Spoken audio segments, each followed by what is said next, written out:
Welcome, everybody, to another episode of the Disruptive Dialogue. I'm your host, Thomas Cotton. I'm the founder and CEO of Redemption and Advancement Alliance. And the Disruptive Dialogue exists to foster conversations that disrupt the dialogues that plague our inner cities, the inequality that we see, and so many other areas, because we want to find solutions. We don't want to just have dialogue that we talk a lot. We want to make sure we can find ways of showing solutions. We also want to show the lives of the many people who have experienced brokenness in their life and they've found ways to overcome it, because I find that inspiration for other people, it's really good. Inspiration, information can lead to transformation. So today I'm joined by my good friend, founder of Above the Cloud Marketing and Media. He is my marketing and media guy, but he's also a pastor, a dad, a husband, so many other things. This brother brings a great amount of wealth to many different topics. We've had hours and hours and hours of conversations, and I appreciate him being in my life, adding so much value, always challenging me, not afraid to ask the hard questions. And so welcome, Michael Upshaw, to the Disruptive Dialogue. Hey, welcome, Thomas Cotton, to the Disruptive Dialogue. This is going to be the show takeover. We are excited to be here, man. Thank you. You are absolutely right. We have great conversations, challenging one another. And I think, man, that's what makes a good friendship, because in friendship, you grow together by how you handle the tough questions, man, holding each other accountable. And, I appreciate that on all levels. And so I was a husband first, and then a dad, and then a pastor. Anyway, I just threw it out there, but thank you for clarifying that. But and just to, the name is Above the Cloud Media and Marketing. I know Thomas said marketing and media. Two M's, the M&M's. My name is Michael, so that's M. Anyway, man, look, I'm just messing around. But if you take it like this, Above the Cloud, my last name is Upshaw. So we going higher on this podcast, the Disruptive Dialogue, with my man, Thomas C. Cotton III, founder of RAA, Redemption Advancement Alliance, who is helping people to make it through hope and to find their joy. So, all right. I know y'all think I'm the host, but I'm not. Right, go ahead. Listen, we do this enough where I can sit back and let you host, because I know we're going to get to a good place. But over the last 6 weeks or so, we've been talking about Mending Brokenness. And Mending Brokenness is a book that my cousin, Sabrina Gray, she wrote. And it's an amazing book. If you get a chance, I want everybody else to go out, find this book, buy this book. You'll be able to find it on Amazon. I just posted the link. Hopefully you're able to see that link. But this book is what led us into the topic of mending brokenness. It's not something that we're not unfamiliar with. This is something that we're really familiar with. When it comes to brokenness, all of us have a type of brokenness in our life. All of us have experienced some kind of brokenness in our life. And I'm not just talking about, some small thing that kind of hurt us, but there's times where it just cut deep down into who we are. And we never get a chance to really recover from that brokenness. And so it's important that we talk about brokenness, because if we're not aware of the brokenness in our life, if we're not aware that people have actually overcome some of the greatest challenges in their life, then we can find ourselves in despair, never to recover, and really just missing out the gift of life that we've been given. Well, Go ahead. yeah, no. As you was talking about that, I was thinking, I'm a Falcons fan, right? I don't know if y'all can see that.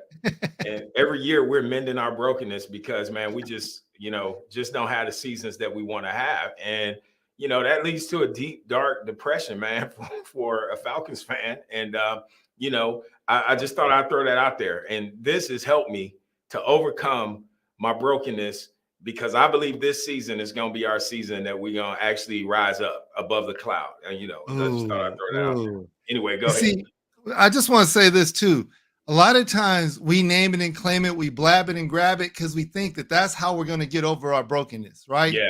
It's like Michael just claimed that the Falcons are going to finally get over their brokenness, but there has to be action behind it. You got to put action behind overcoming and mending your brokenness. Throughout the weeks, we've had plenty of guests who talked about some of the deepest and darkest places they've been in and how they overcame them. And not only just kind of overcoming them, but overcoming them in a way where I can really see my life being successful and leading toward helping other people see that light. We started off with Sabrina Gray, who's who's the writer of the book, Mending Brokenness. And she shared her thoughts and her feelings of going into this books and the way that God helped her overcome. One of the areas that she discussed was connecting the dots. And when she talked about connecting the dots, I thought that was big because that's in her book. And it talks about how God helped her. He didn't take away the pain of suffering, but God's word did reassure me that it would not last forever. And that through my suffering, I would get better and stronger. And that was her new perspective. And that's a lot of times what we have to do is find that new perspective that God gives to us, because let's face it, brokenness is real. Your experience is the realest thing in the world. The hurt and the pain that you go through, it's real. But now what? We can sit there in despair, and I'm not minimizing any pain that anyone had to go through. But the reality is, what do we do to move forward? How do we begin to move forward? And there's other examples. We have a couple guys who've been to prison, decades in prison, and now they're out looking to heal and heal others. One person says, hey, I'm still learning how to get through my brokenness. And that's my thing that I have to do. And there's a pastor who went through homelessness and losing his son and all the different areas of brokenness that he had in his life and how he's able to see the light. And so today we want to talk about that winning momentum. How do you create winning momentum when you're mending your brokenness, when you're overcoming your brokenness? So it's important to have winning momentum. So Michael, I want to ask you, first of all, how do you feel you create winning momentum and overcome brokenness? Man, that's a great question. So first thing, for me to overcome brokenness, you need to have some tape, right? You get you some tape, and whatever's broken, man, you tape it together, right? Ironically, a lot of times in our life, that's exactly what we try to do, right? We try to mend things with things that are superficial, that's not really going to hold it together, right? And, we know that that's a temporary resolution to a long-term problem, right? If you break something and you try to tape it back together, and it needs to be welded together, then we realize that tape is not going to hold as good as a weld, right? And so, for me, as I look at things throughout life, I think that finding the right solution for your situation is really how you mend brokenness. And everybody's situation is different, right? Everybody's situation and how they handle things, how they manage things is different, right? And so for me, when I look at it, the number one thing that I would associate is the action that we take in being proactive to the solution or to the problem and finding the solution. Because when you do that, then you don't self-medicate. And at the same time, you don't self-deprecate. And so those are, just things that I think about when I think about, mending brokenness. and winning momentum. Momentum, it's a process that takes energy. You got to put some effort behind it, right? And without putting any effort behind it, that leads typically down the path of things that are not good. I believe that we're in the month of May, and the month of May is Mental Health Awareness Month or something like that. I may be getting it wrong, but I do know that there's a lot of things today that we're talking about that years ago were very taboo, especially in certain communities.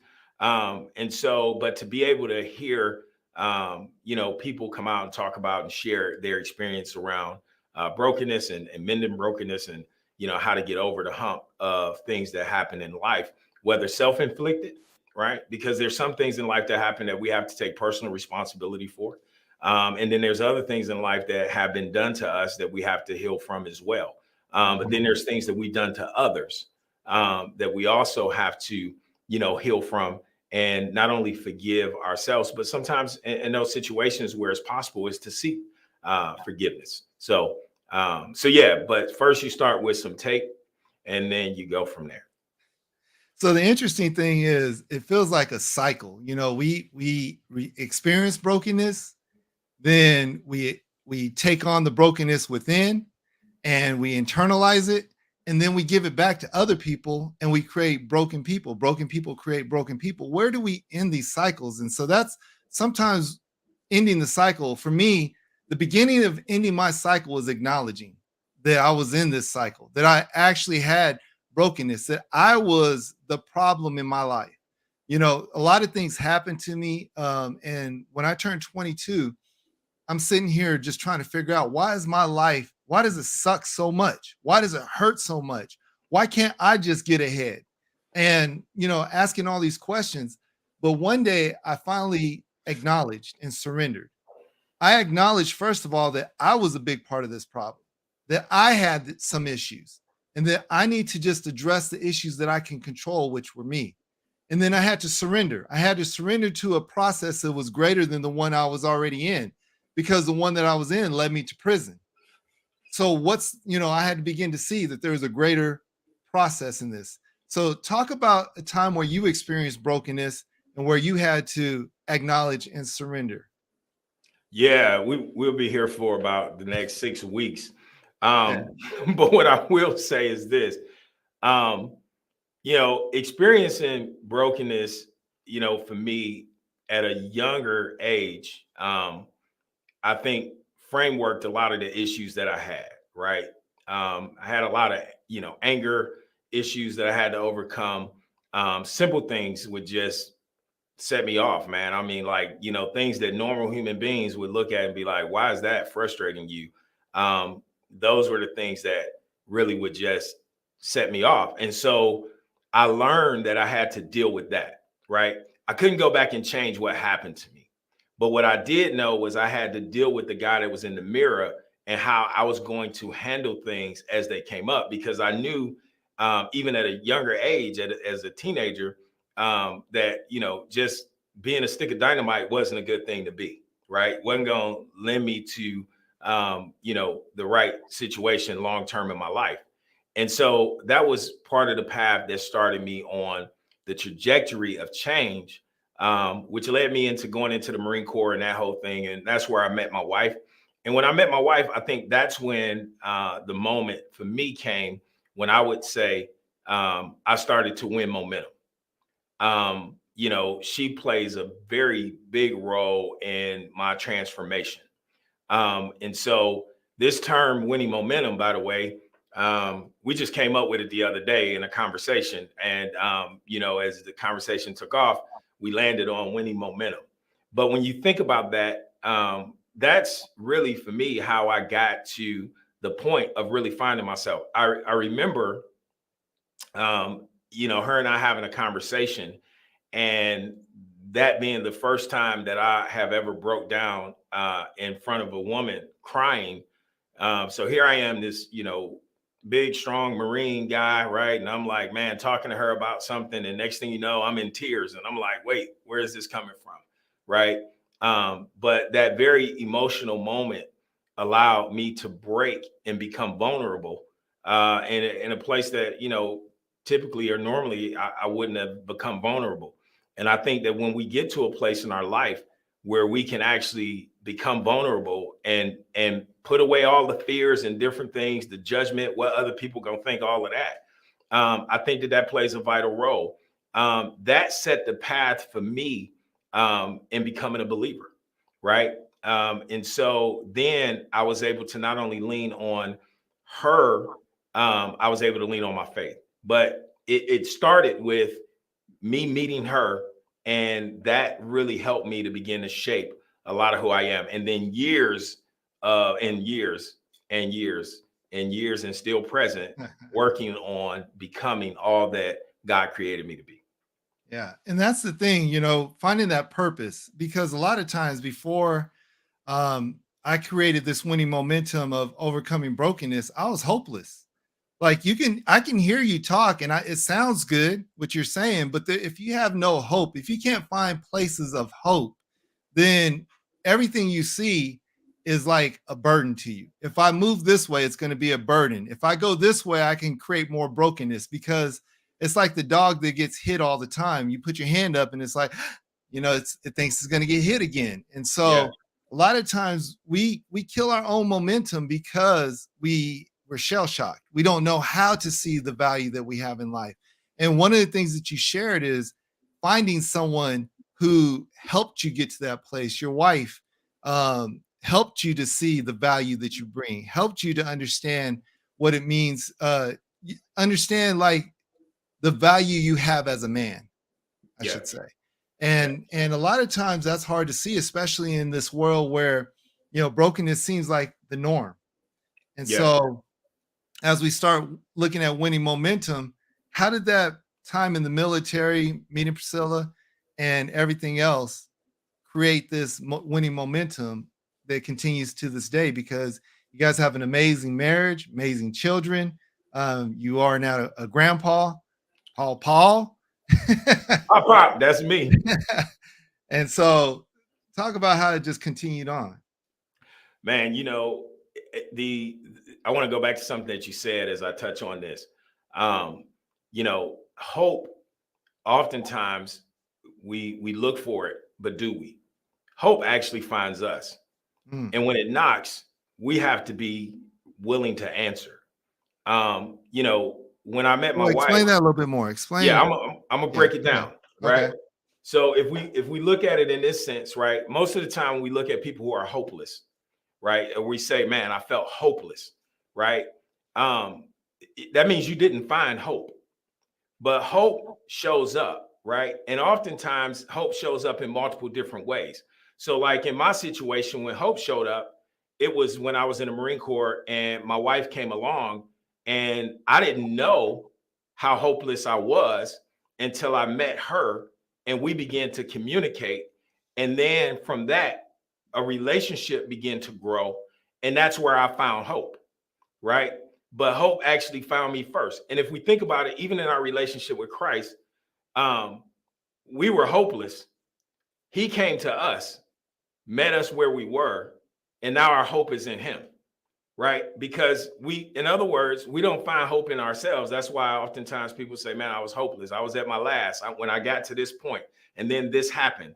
It was God bringing us what we needed at that time, and our acknowledgement of it and acceptance of it is how we got or built on that premise of hope. That's just my perspective in looking at hope. Now, to answer your question, that became the foundation from being in the military. I tell people all the time, when I joined the service, I found a lot of the same things that I found when I grew up on the east side of Detroit. Right. In fact, there were people that were, from the same place, and, even folks from different places like New York. So there were things that it was easy to still bring along with you, but you had to make a decision that, man, you know what, I'm gonna focus on what I want and where I want to go. Part of that was the conversation that I had with my wife when we met. One of the things that I said to her was, people who fall in love are stupid. Now, that probably doesn't set a good foundation for marriage, right? Not at all. The other thing that I said to her was, I probably won't see 25. Uh, Now this is me in the military. I'm in my last year. I know I'm getting ready to get out. That doesn't set a good foundation for marriage, relationship, or anything. You say, man, you ain't gonna even see the next couple years of your life. At that point, you gone. And so it to say that says that there was no hope in my survival going back. right. She became that driving force for me to say, let me change the trajectory of my life. I'll share a quick story. My brother and I, who are really close today, there was a situation where my brother almost shot me. I won't get into the details. It's a long, long story. However, my brother almost shot me because he was upset and somebody was messing with him. I got in the middle between him and the guy. The door was closed. When he opened it up, he just reached out and just started shooting. And when I tell you that he just reached out and started shooting, I was literally standing right in front of him. Every bullet that came from that gun went past me, hit the car and all other type of stuff. And it's broad daylight and stuff like that. So if my brother is listening, hey, it's the truth. So I'm telling the story. I hope you don't get upset. Right. But the point is, that could have been a day in my life that could have literally ended my life. Right. I was dating my wife at the time. I was out of the Marine Corps. She was still in. We were preparing to move and get married and do all those things together. She was pregnant with our first child. If my statement of words, I'm not going to live to be 25 or I won't see 25, that would have been the day that could have actually manifested itself with me doing nothing absolutely wrong. Right. But God spared my life because I found hope. And because of that hope, I had somebody to hang on to. So when I think about the things in my life that I had to overcome, I remember that day very vividly. And I remember sharing with my brother, I said, man, you almost shot me. He said, you shouldn't have got in my way. Wow. So check this out. You know, it's interesting. You can see He did apologize later. I just want to make sure if we don't get So you can see like the obvious things that could have took your life out. The obvious thing is your brother, drew the gun out, started firing, could have hit you with the bullet, killed you right on the spot. But see, a lot of times when it comes to mending brokenness, we don't see the subtle things that could have took us out. In your story, you talked about how you said some words out of your mouth, like people who fall in love are stupid, right? Imagine if she responded different to that statement. She didn't show you grace. She didn't show you anything in that situation, right? Your life would have took a turn at that moment that would have kept you in brokenness instead of finding the hope and the healing. Like your words were trying to fight your own hope back, right? You're finding hope in this woman. She's pregnant with your child. Well, you love this woman, but you say something stupid out your mouth. And that right there could have changed everything. And sometimes we have to realize it's not the big things in our life that keeps us in brokenness. Sometimes it's the little things that we do that keep us in that same place that don't allow us to create that winning momentum. Like you're right there. You're trying to kill hope and keep yourself in hopelessness. That's killing winning momentum. Yeah. And look, when you think about it from the perspective of your words, right? Because we talk a lot about that. When we talk about our words and what they mean, man, it's significant that the grace, I love where you put it, right? The grace of God allows us to be stupid enough to not even recognize what we're saying, only for him to keep us long enough to get us to where he wants us to be. Mm-hmm. So, as we talk about this, I want to flip the script a minute and talk a little bit about you. Yep. And so, because we're friends, this is easy disruptive dialogue, right? So, yep. In your life, right, you have come through the system. I'm sure when you go places, people don't see you closely, remotely to what your story is. When you start talking, I remember when you and I first met, even before I knew the work that you did, I was like, hey, seem to be a pretty well put together dude. You know, I met you through Paul and Rob, Yeah. who I affectionately call Dr. Hughes. But talk a little bit about that, not judging a book by its cover, right? How you can change, you know, inside of a situation while you're going through it, so that when you come through it, you look polished, not because, you know, somebody just put something on you and spit shined you, but because of the work that was being done in your life. Talk a little bit about that work that got you to that place. Well, you know, my work starts with the grace of God also. It is one of those moments where I didn't even see how my life could even turn into what it is today. Not that it's anything special, but it's so much more than I thought it could be.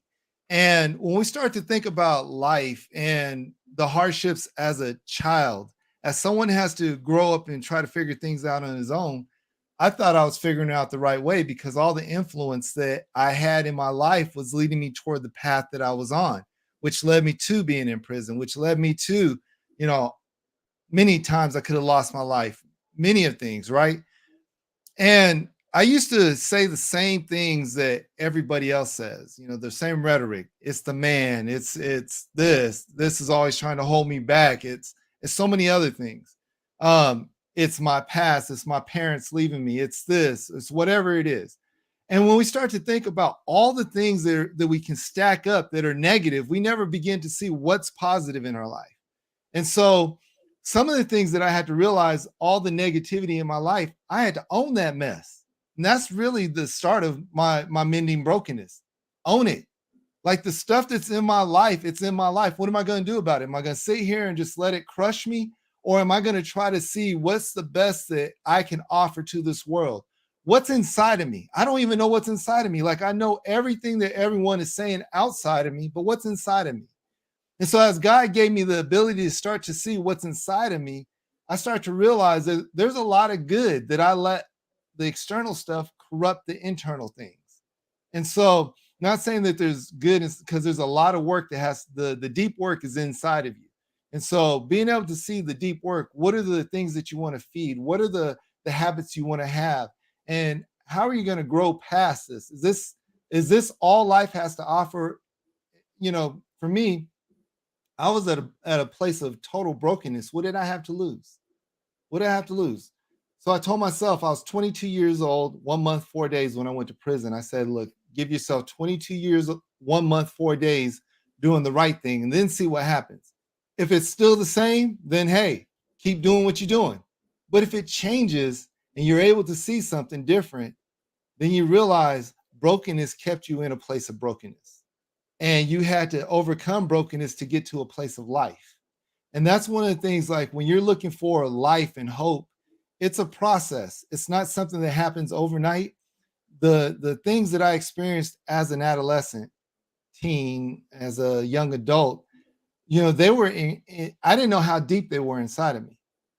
But you get into moments and they pop out, and then you realize, oh, dang, that's still inside of me. I need to do something about that. And as you begin to acknowledge your own mess and you realize your brokenness is your own, so then you begin to see, okay, I can do something about this. If it pops its head up, you know, what am I going to do so that doesn't happen again? And that's the way I began to overcome brokenness, because I did find hope. That was one of the big deals. I was hopeless. When I was 21, I was 20, I was almost homeless, hopeless, didn't know what in the world I was going to do with my life. I had a felony already, and the way the world talks about felonies is there's nothing that you're going to be able to do with your life. And so I bought into what everybody would tell me about this. But then there came a point where everybody else doesn't have to live my life. I have to live it. So bump what you're saying. I don't want to, you know, no disrespect to the people who taught me so many different things in life, but I want to see what this life has. And I want to give my best to this life. And I know there's so much more. And so set out on a journey by God's grace, by his word, by his spirit, and it transformed my life. And so what you see today is a person who went through prison and literally came out. I did prison. The end of my prison stint, I was doing prison like I did when I first got out. There's a person, she's a friend of mine, good friend named Kathleen. She met me while I was in prison. She had a radio show, and it was a Christian radio show. And she would say things, and I'd be like, I want to say something. So I wrote her one day, and we became friends. And through, just commenting on the things in the show. And this is one of the things she said to me. She knew me while I was in prison, and she knew me when I transitioned out of prison. She said this: I've never met anybody who transitioned out of prison so seamless. You're the same person I knew then and the same person I know now. She didn't know me before time or any time, but she's seen the seamless transition. The first chaplain I had, his name is Rick Sweeney. Still a good friend of mine to this day. We have been friends since 1996. Actually 94, I'm sorry. And to this day, he's still a very good friend of mine. He saw me walk into the county jail and watch the transformation from then all the way till now.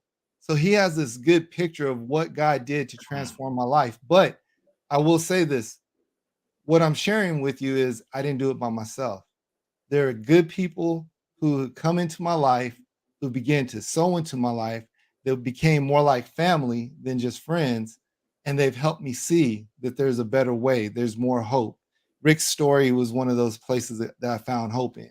And so that's a lot, but I had to acknowledge it. I had to surrender, and I had to own my mess. And that was the beginning of the process. That's a good segue, because as you were talking, I thought about it. You went from excuses, right? Oftentimes we play the blame game, right? Mm-hmm. Oh, this person did this, or like, I love what you said, the man is holding me back. And yeah, there are things that are real oppositions that we have in life.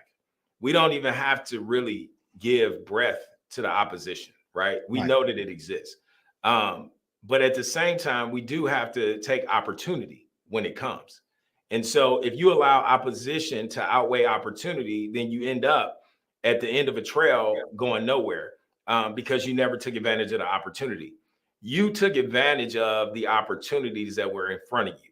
So why is it that, tell the people, I want them to know, I know, why is it so meaningful to you that you went out and started an organization because you wanted to help people move from opposition to opportunity? Stop blaming the system, stop blaming everybody else, take responsibility, change what you can change here, right? Because we can't change what we can't change, but internally we can. So regardless of what our situation or circumstances were, or the cards that we were dealt, and not only were they the cards that we were dealt, but it's the hand that we played, right? And sometimes to our disadvantage. Right. But now that we're on the other side of this, because RAA helps people when they get on the other side of prison to move in that direction. So talk a little bit why you're passionate about that, why you started this podcast, why you started RAA, which is, the organization that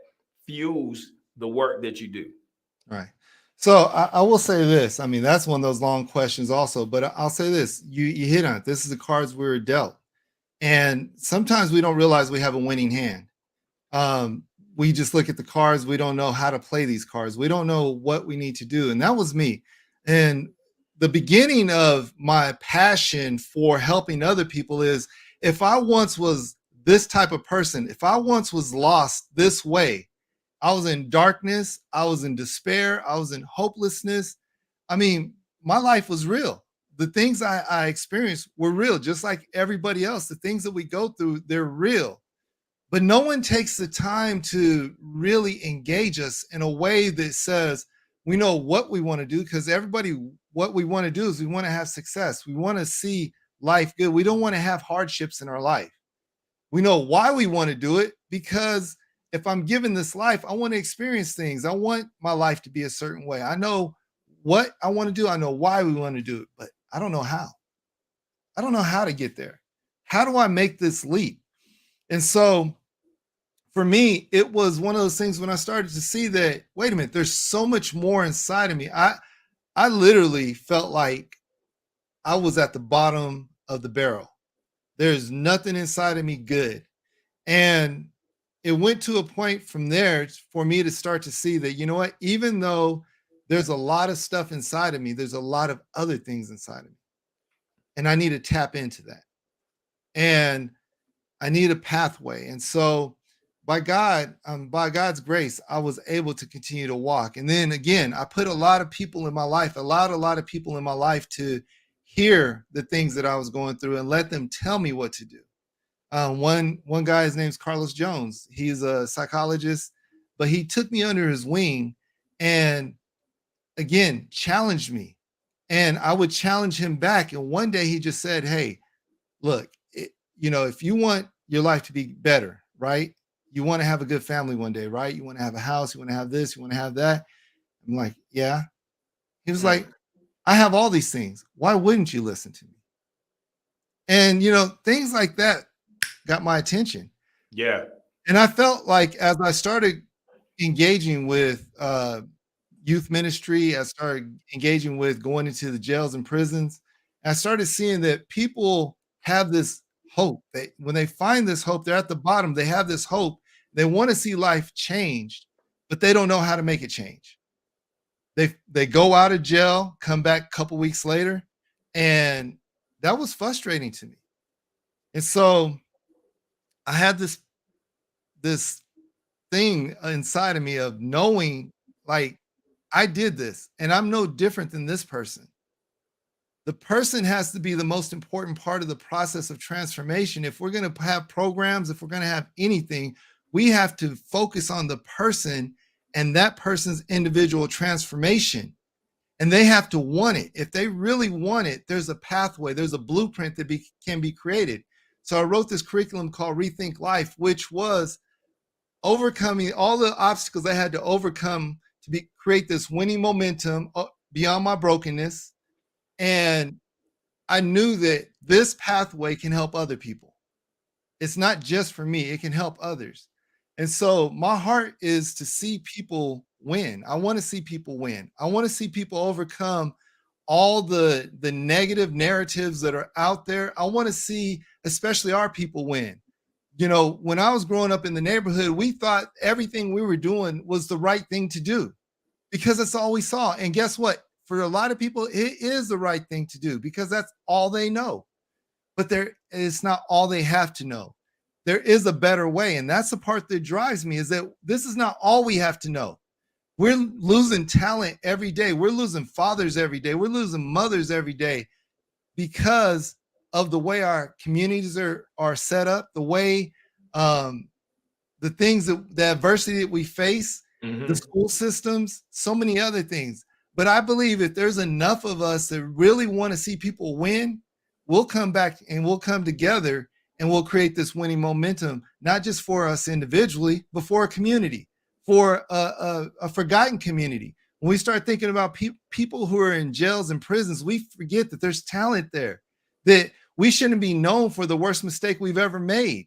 Everybody has made mistakes that they are ashamed of. The only difference between a lot of the people in jails and prisons is their mistake is on display. Their mistake has to follow them because it's a record that follows with them. Most people can say, "Hey, the only reason why I'm not like you is I didn't get caught." I don't know how many police officers I've actually heard say that. How many guards in prisons, how many lawyers I've heard say that. There's only, how many CEOs of media and marketing companies. Yeah, I was waiting. I was waiting for that. So look, it's funny that you should say that. So because as we talk about that, right? That transformation, right? Earlier I said that hope finds us, right? And I want you to talk about something really quickly as it relates to hope and how you found hope through technology, because you simply asked the question, and that's a way of me connecting the hope finds us. You didn't know what was at the end of that, right? But talk a little bit about that connection to the technology component, where that hope lifeline connected you to the information, right, to help you get past what you didn't know. Yeah. Remember I said, everything we learn, we learn. I don't know if I Yeah. said on this show or earlier, but everything we know, we learn. And there comes a point where we can either like say, I don't know how to do something and stop right there, or we can think to the solution. See, a lot of times people, we think to a problem, we don't think to a solution. What that means is we see a problem and the problem's so overwhelming, we stop. We Mm-hmm. don't go try to find the help. But when I got out of prison, I had no clue about technology. Technology had blew by me at that point.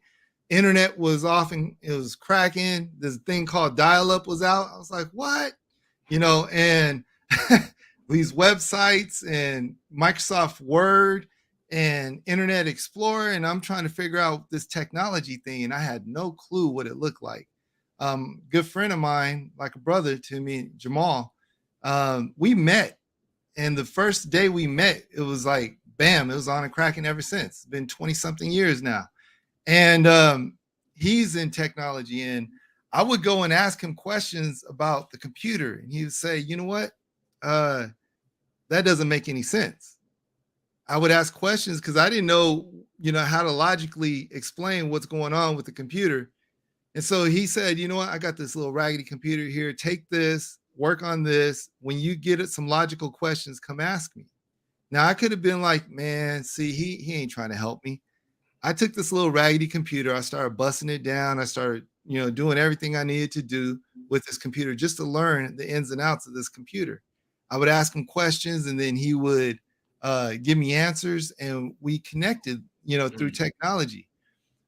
That was, the beginning of me thinking about going to school for IT. I ended up getting an IT degree. But before I even went to school for IT, I was already doing IT work in my position that I was in, which was an administrative assistant.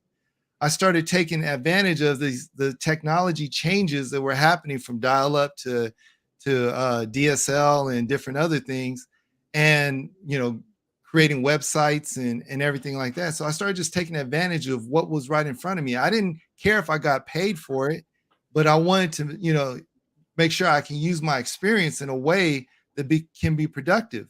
That led me to having a position change, and then creating my technology career. I spent over 10 years in technology, close to 12 years in technology.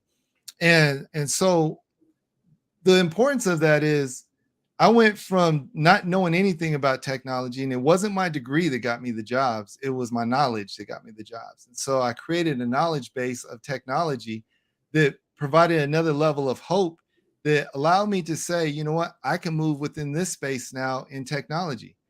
Here's the beauty of that, though. Because I had the technology degree at the time now and the technology experience, it afforded me the opportunity to take a chance on helping other people's lives.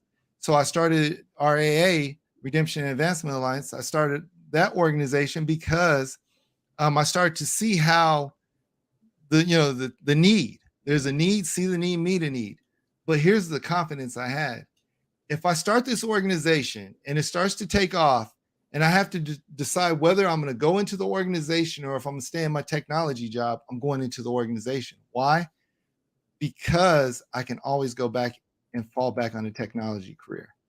And so that bit of information gave me the hope. It gave me the wherewithal to understand that my value is at a high level, and I can continue to move in the technology space, but I may never have this other opportunity to help lives the way I do. And I it's been almost 10 years ago since I left my technology. October would be 10 years.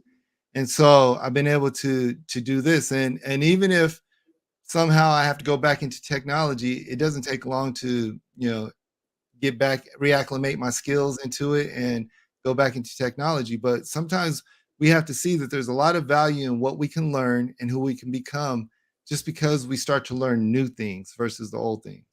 No, I think that's a perfect way to put it, man. And when we look at it from this perspective, Thomas, you laid it out, right? You took advantage of an opportunity.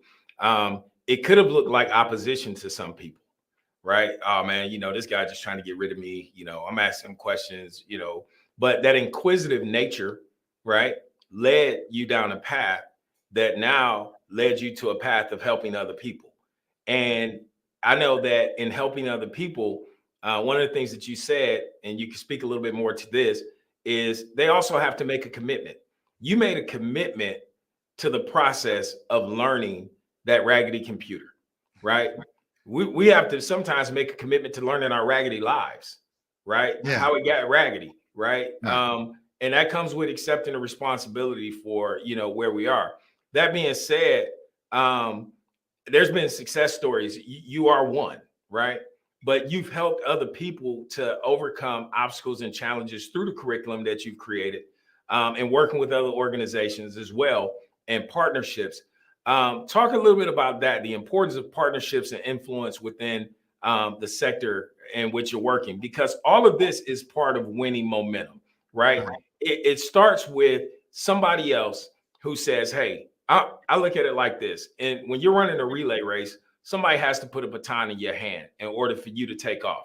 And Right. they're expecting you to build on what they've already laid. So if that person has already burned a trail, they expect for you to come behind them and continue to blaze that trail. So talk a little bit about that in terms of passing the torch, not necessarily passing it on to the next person just to pick up, but leaving something that people in an organization can run, and how the organization is bigger than just Thomas Cotton. Yeah. When you talk about a relay, brokenness can be detrimental to a relay race. What I mean by that is, imagine somebody who doesn't understand what to do with this baton. Right. They're the third leg of your relay, and your team is already, first two legs have gone. You got this big lead, and they hand the baton to you. You don't know what to do with the baton, so you're just kind of waiting to see what everybody else is doing, and you're going to do what they do. That can create more brokenness, because now you're doing what everybody else is doing, but because they knew what to do in the beginning, they're way ahead of you now. Yeah. You lost your lead. You feel like everybody's they're against you. They didn't understand. I didn't know this, or whatever. So when I think about adding people to my life, it's important, because a part of it is something that I learned when I was in the streets. If you stay ready, you don't have to get ready. And putting people in my life, acknowledging my brokenness, again, acknowledging my pain that I've been through, the feelings that I have, and everything that brought me to this point, was important. So as we start to look at healing from brokenness, it takes other people. And I'm going to talk about that from the organizational standpoint, but I want to talk again from the individual standpoint, because you need to be able to take advantage of other people. You have to begin to trust other people, especially when you're building an organization and you're building momentum. You have to be able to trust people to continue to help you with that momentum. So, if you feel hurt over your past, be able to grieve over it. It's okay. It's okay to feel frustration, anger, sadness. It's okay to find support. If you start to find support in your brokenness, and you realize it helped you in your brokenness, then you'll see that it'll help you in your life also. You have to begin to build yourself, whether it's physically, emotionally, mentally. Do the things that are necessary for you to build yourself. In order to trust, you got to learn to forgive others and forgive yourself, because otherwise you anchor yourself to the past and you hold on to resentment and harm. And then appreciate the day, appreciate the moment, appreciate the opportunity that's right in front of you, because a lot of times we don't appreciate that. So when it comes to the people that I go through that whole process, and when it comes to the people that I've been able to engage to help me move the mission forward of the organization, you have to find people who are willing, they're on the same mission, that are, being able to be honest with one another. Like you and I, you jumped into the mission of RAA a couple years ago, and it's been great ever since, because you've helped me even get to this point right here, where I'm willing to do this broadcast, through via podcast, through YouTube, and everything else. You're helping me get out of my own way, tell my story, and show the people that, like, what we do in RAA is a big deal. It's not this little deal. I mean, the partnerships we've created, they see value in the work that we do. And that's the other thing. not only do they see value in the work we do, we see value in the work that they bring. They bring Mhm. it's this collaboration of trust that we can engage. But if two organizations are broken and both of them are looking mostly about money, they're looking about, how can I get this? How can I get that? Then that's going to continue a broken system. But if we're looking at how do we begin to engage one another in a way that allows us to engage the people we want to engage and improve their life in the way that they want to improve their life, not the way we want you to improve it, but the way you want to improve it. How do we create that blueprint? Provide you with the resources that are necessary. Um, that's what happens. But it takes this wholeness, this holistic effort to really engage people. And you're not going to be able to do it by yourself, just like you can't overcome your own brokenness and create winning momentum by yourself.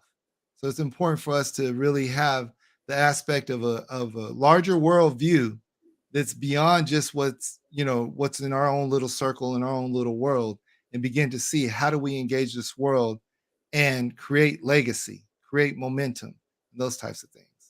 Man, that's amazing. The way that you laid that out, and foundationally, I think if you're watching today, I hope that that was helpful for you to really understand why Thomas does what he does. Like, there's a lot of people doing a lot of good things, but sometimes we don't know why, what's at the core of why they do it. And one of the things that I've learned over the years and watching you and just seeing your heart and, really just you being transparent about the work that you do, and why you do it, I think it just means a lot. And a lot of times people don't always see the strength of the organization and the people behind you, but you represent the people who are there behind you on your board very well. And so look, we're gonna have to do a part two. Yeah, we are. We talking about mending brokenness and winning momentum. This is just really the start of it. But man, there's so many things that we can discuss and talk about. But my grandson is at the house, and I hadn't seen him in a couple of weeks, and so I want to see him outside of FaceTime. So, but Well, as we get ready to close, I'm gonna turn it back over to Thomas. I know I stole his it's all his, good. his show and everything, but any final things that you have as we wrap up? Yeah, I just want to say, you know, the truth is we can talk about mending brokenness, but we do acknowledge that people are broken. We do acknowledge how deep that brokenness goes. So when we talk about mending brokenness, we're not in some space camp somewhere, not aware of how much brokenness can hurt people. We're right here with you. We understand that brokenness is real, but find the help, find the support that's necessary for you to create that winning momentum. Whether it's you can these days, if you just don't trust anybody, jump on a YouTube video where you can find inspiration and information that can help you just move from one step to the next step. And as you begin to take these steps, create a winning momentum that, you know what, I'm taking one step today, I'm running 10 steps tomorrow. And that's the way we create this winning momentum. Uh, Please take a chance and take time to go back and look at our YouTube page, like and subscribe it on it. You'll see many different stories of people who've overcome brokenness. They're fighting injustice. They're making ways through our community for everyone to be better. And so it's important that we find that space and we, begin to enjoy and engage the way that we want to be a part of making men, helping people mend their brokenness. So again, I want to say thank you for joining us today for another episode of the Disruptive Dialogue. Thanks, Michael, for guest hosting on the Disruptive Dialogue. I appreciate that, brother. Absolutely, man. It's been a Yeah. pleasure. All right, you all. So, hey, check us out every week here. We're going to continue on. Like and subscribe. Invite other people to the show. You can find us on Facebook. You can find us on YouTube and at the Disruptive Dialogue. And again, check out my webpage for the nonprofit. It's www.redeem-advance.org. You can see it right there on the screen. And I'm grateful for the opportunities I have to serve so many people. And I hope that you all see something on that website that inspires you to want to serve with us, to give toward the mission, to be able to be a true supporter of this work of disrupting the cycles of incarceration and creating a blueprint for those who have barriers. So thank you for that, and have a great day.